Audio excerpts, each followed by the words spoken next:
आज विश्व की 3/4 से अधिक आबादी स्वस्थ जीवन के लिए प्राकृतिक उत्पादनों का अपना आधार बना चुकी है, क्योंकि यह सिंथेटिक के विपरीत सुरक्षा का विश्वास प्रदान करती है।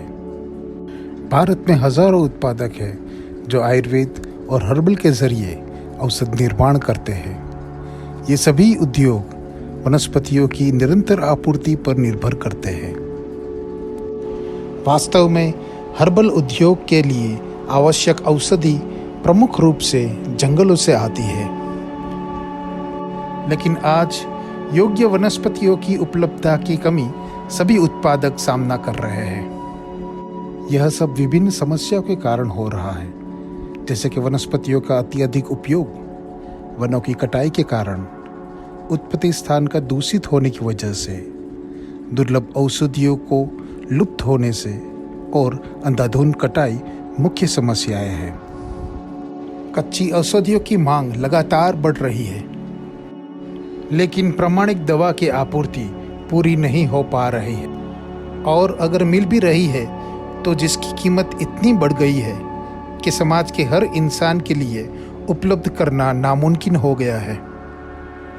दूसरी तरफ व्यापार में फ़ायदा बढ़ाने के लिए मिलावट और अतार्किक प्रतिनिधि द्रव्यों को बढ़ावा मिल रहा है, जिससे हर्बल दवाओं की प्रभावकारिता और सुरक्षा प्रभावित हो रही है।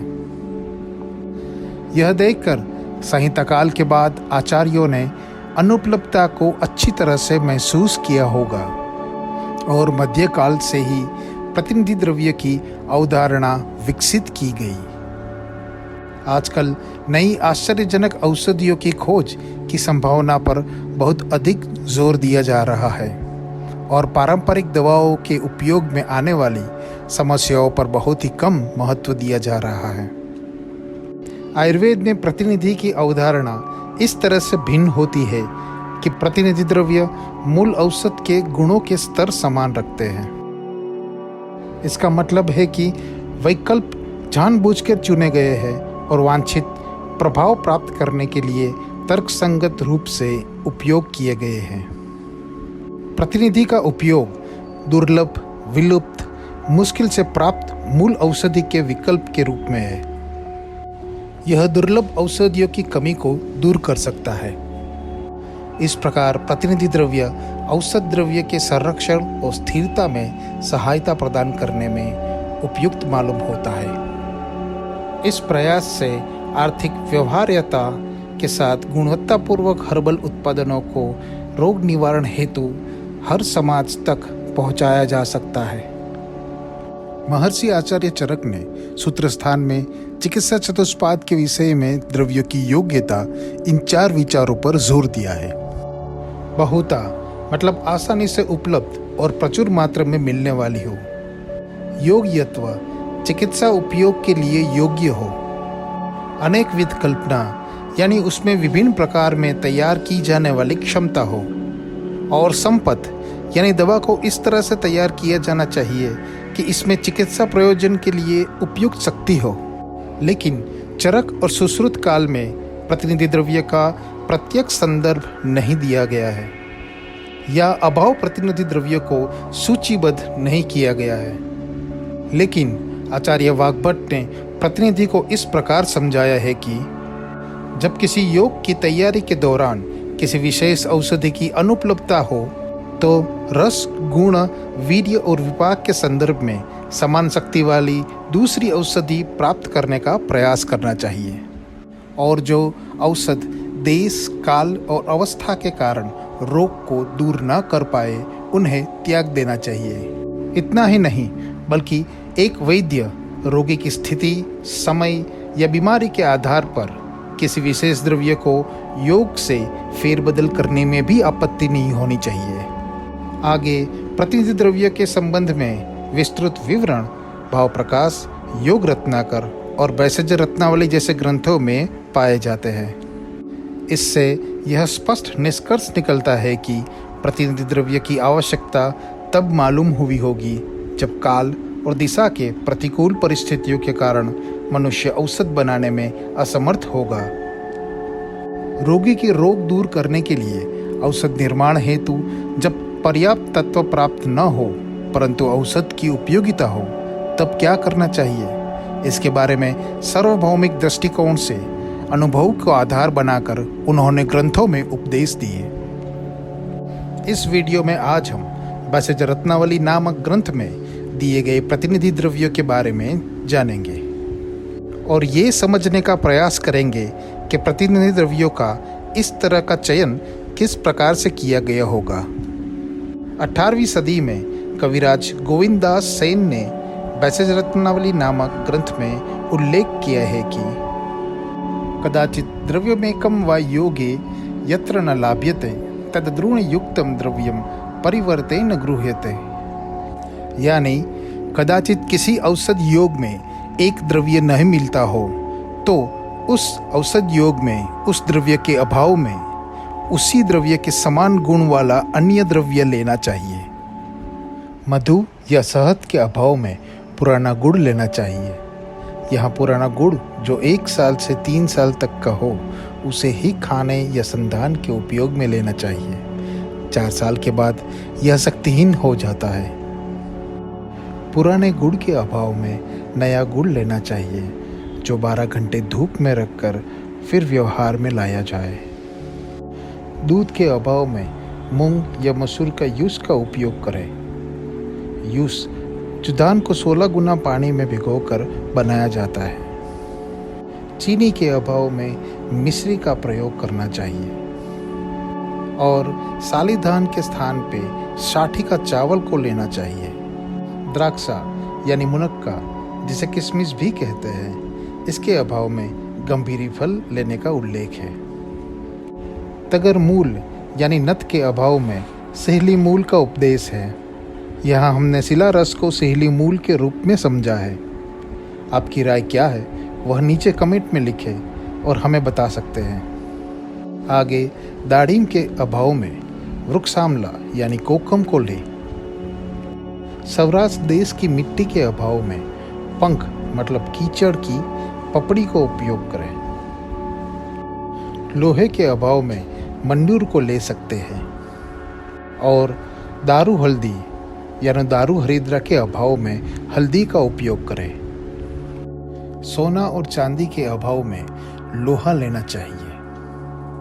अगर आप जानना चाहते हैं कि आचार्य ने इस तरह कौन से तर्क के कारण प्रतिनिधि के रूप में लेने का प्राविधान रखा है तो आप हमारे चैनल को सब्सक्राइब करें और कमेंट में लिखें ताकि हमें आपके लिए प्रतिनिधि द्रव्य का रहस्य के बारे में अगला वीडियो बनाने की प्रेरणा मिले। आगे मुंजा तक मुंज के अभाव में ताल मस्तक यानी नारियल को हमने समझा है। आप अपनी राय बता सकते हैं। वराह कंद के अभाव में चर्म कालो या भैरव कंद, यहाँ कुछ का मानना है कि विदारिक कंद होना चाहिए। समुद्र लवण के अभाव में विड लवण और कृष्णपर्णी के अभाव में सालपर्णी ले। केसर के अभाव में हल्दी का उपयोग करें और मुक्ता के अभाव में सुक्ति चूर्ण ले सकते हैं। हीरा के स्थान पे कोड़ी को ले। यह सभी प्रतिनिधि द्रव्यों का वर्णन 18वीं सदी में कविराज गोविंद दास सेन जी ने वैसेज रत्नावली के अभाव प्रकरण में दिए हैं। आगे काकड़ा सिंगी या कुरकुट संग के अभाव में मायाफल या मायम्बू का फल का प्रयोग करें। धनिया के स्थान पर सौंफ का प्रयोग कर सकते हैं। मुरवा के स्थान में मंजिट की छाल और नेपाली धनिया के अभाव में धनिया का उपयोग करें।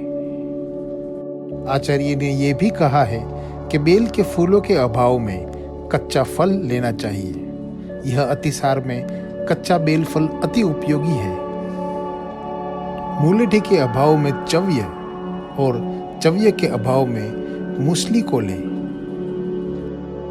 कुटृच त्वक के अभाव में मूसली की जड़ लें और रासना के अभाव में किसी भी वृक्ष का बांदा का उपयोग कर सकते हैं। जीरा के अभाव में धनिया और तुम्बुरु यानी नेपाली धनिया के अभाव में सालीधान ले।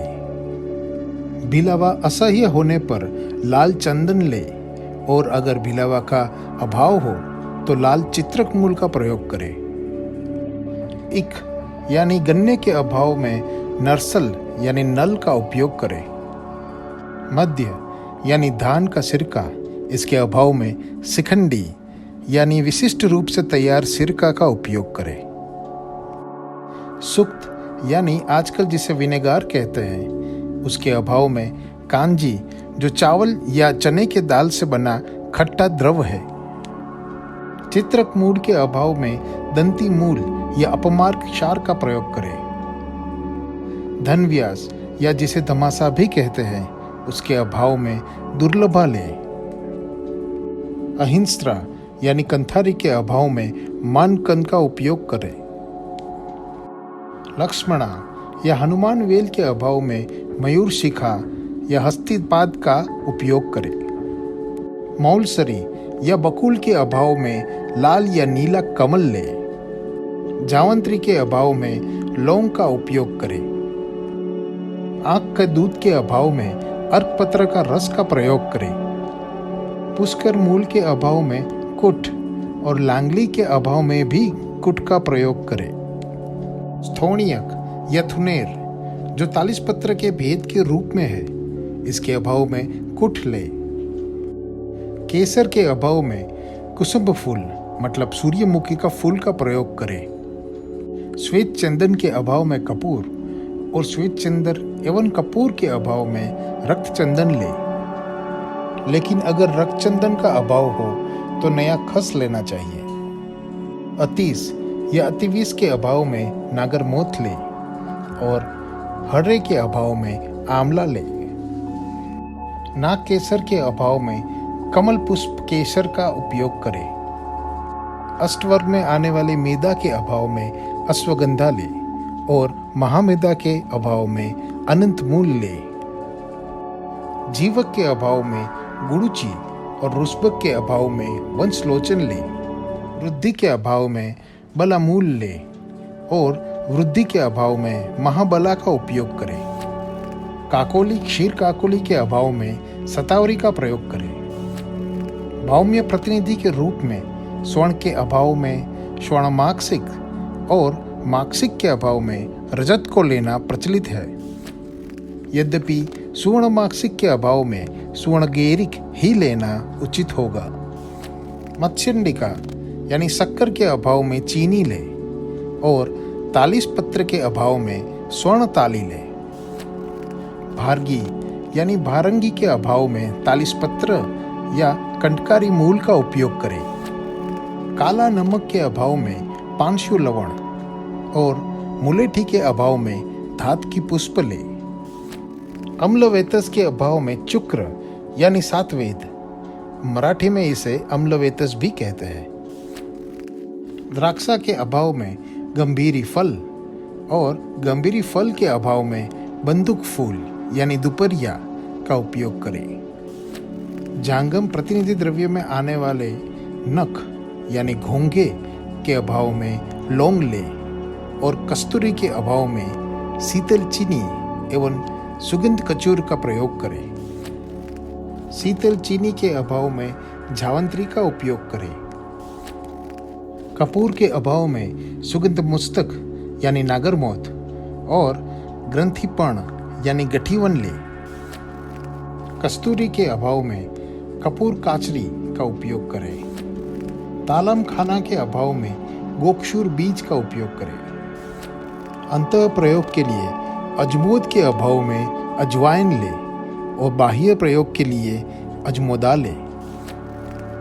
इस प्रकार प्रतिनिधि द्रव्य लेने का उपदेश पैसेज रत्नावली में दिया है।